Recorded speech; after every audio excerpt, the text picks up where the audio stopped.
Assalamualaikum warahmatullahi wabarakatuh. Halo kawan, gimana kabar kalian hari ini? Semoga kita semua dalam keadaan sehat ya. Jumpa lagi di channel tempat berbagi pengalaman dan pengetahuan sekitar tanaman buah dan sayuran dengan perawatan mudah, murah, dan cepat berbuah. Saya ucapkan banyak-banyak terima kasih ya bagi kalian yang sudah subscribe channel ini dan terus mengikuti perkembangan cabai tanpa mulsa ini mulai dari pindah tanam hingga sekarang di minggu ke-21. Bagi kalian yang belum subscribe, yuk subscribe dulu ya. Bantu channel ini agar terus maju dan berkembang dan bisa banyak berbagi dan memberi manfaat.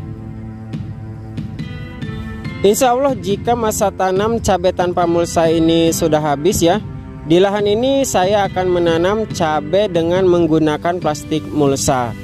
Diperkirakan di lahan ini bisa ditanami kurang lebih 2000 pohon. Cara perawatan yang akan saya lakukan nanti 50% organik, 50% dengan bantuan pupuk kimia. Bahan organik tersebut bisa didapat di marketplace atau online shop. Tapi saya masih bingung ya jenis cabai yang akan saya tanam nanti, apakah cabai rawit atau cabai merah. Silahkan tulis di kolom komentar menurut kalian masing-masing. Cabai apa yang saya tanam sesuai keinginan kalian. Cantumkan juga jenis atau varietesnya ya, seperti cabai rawit jenis ori 212, kaliber, viral, atau yang lainnya. Ataupun cabai merah keriting akar, CMB, atau yang lainnya. Silahkan cantumkan di kolom komentar. Sebelum masuk ke bagian cara perawatan cabai tanpa mulsa di minggu ke-21, yuk saksikan dulu cuplikan berikut ini.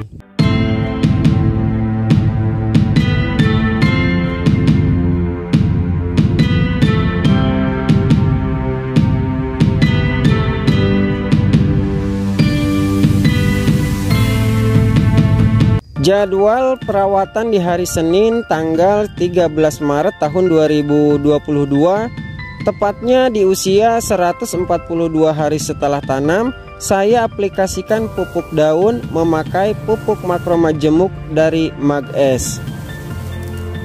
Mengingat curah hujan sangat tinggi ya, sehingga ada perubahan dan pergantian dalam pemberian pupuk daun, baik aplikasi pupuk makro maupun mikro.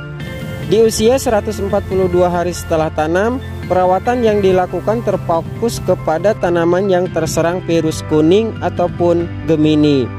Bertujuan agar tanaman yang terserang virus kuning mampu menghasilkan bunga dan buah secara normal.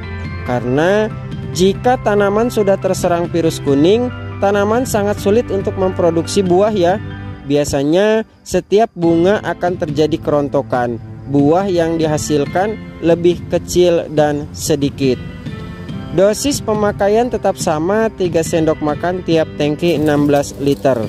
Selain Mag-S, saya aplikasikan kalsium lebih awal di minggu ke-21 kali ini.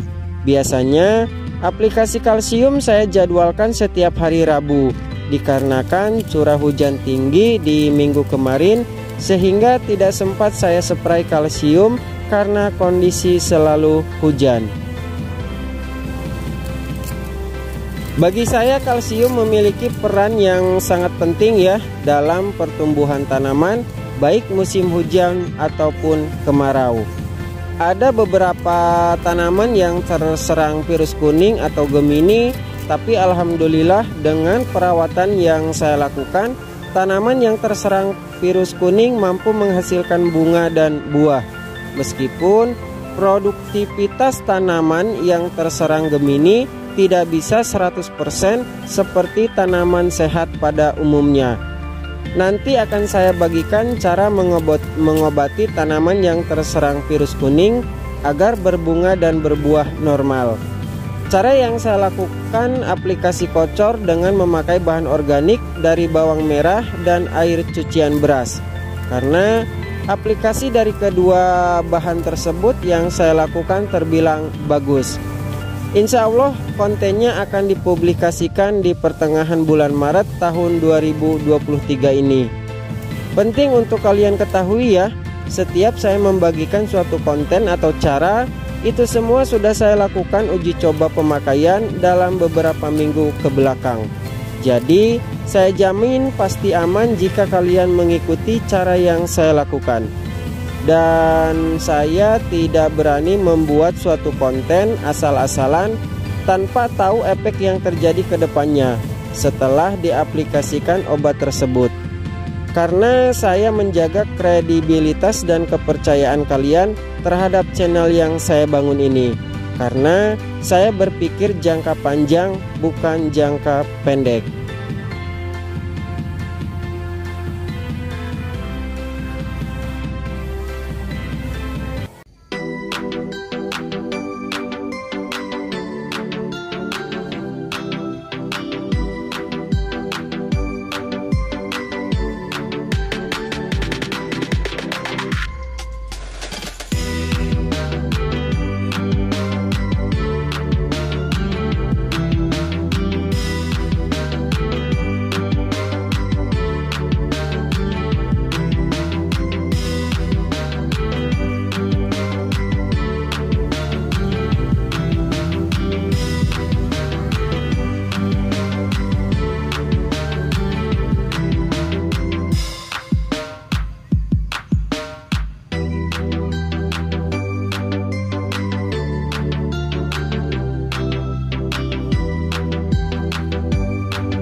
Kemudian untuk perawatan di usia 145 hari setelah tanam, tepatnya di hari Kamis tanggal 16 Maret tahun 2022, saya aplikasikan fungisida sistemik berbahan aktif difenoconazole dari merek dagang Skor.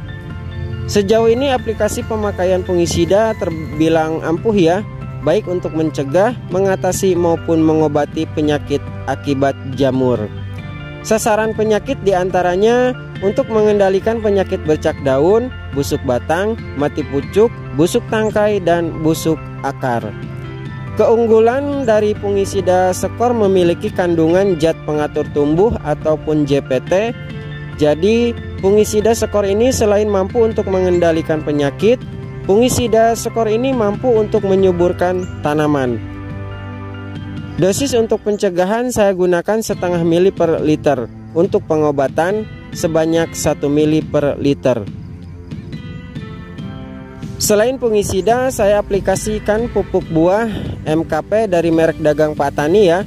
Unsur hara fosfat dan kalium saya butuhkan lebih banyak untuk meningkatkan produktivitas dalam pembentukan bunga dan buah secara terus-menerus. Salah satu pupuk untuk melebatkan bunga dan buah adalah MKP. Cara melebatkan bunga dan buah agar tidak rontok sudah saya bagikan videonya di link ini. Cara tersebut sudah teruji dan terbukti hasil dan kualitasnya pada tanaman cabai tanpa mulsa ini. Untuk dosis saya pakai 3 sendok makan tiap tangki 16 liter. Perkembangan di usia 145 hari setelah tanam, terlihat pertumbuhan cabai tanpa mulsa ini semakin baik dan bagus ya. Karena pertumbuhan di awal saat masa pertumbuhan, tanaman cabai tanpa mulsa ini lambat. Banyak tanaman yang kerdil ataupun pendek. Tapi alhamdulillah setelah tanaman-tanaman yang kerdil tersebut saya rawat dengan sabar, dan cara yang saya lakukan berhasil.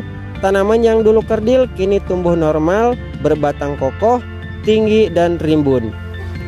Video cara atasi cabai kerdil sudah saya bagikan videonya di link ini ya.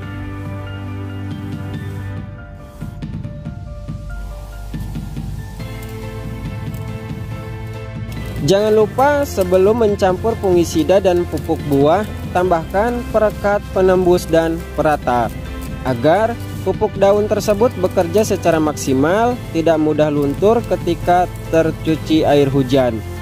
Perekat selalu saya pakai di saat aplikasi pupuk daun atau penyepraian. Banyak yang bertanya, apa merek perekat yang saya gunakan ya? Penting untuk kalian ketahui bahwa semua perekat dari setiap merek dagang memiliki fungsi dan cara kerja yang sama. Jadi, kalian tidak harus sama dengan merek perekat yang saya gunakan.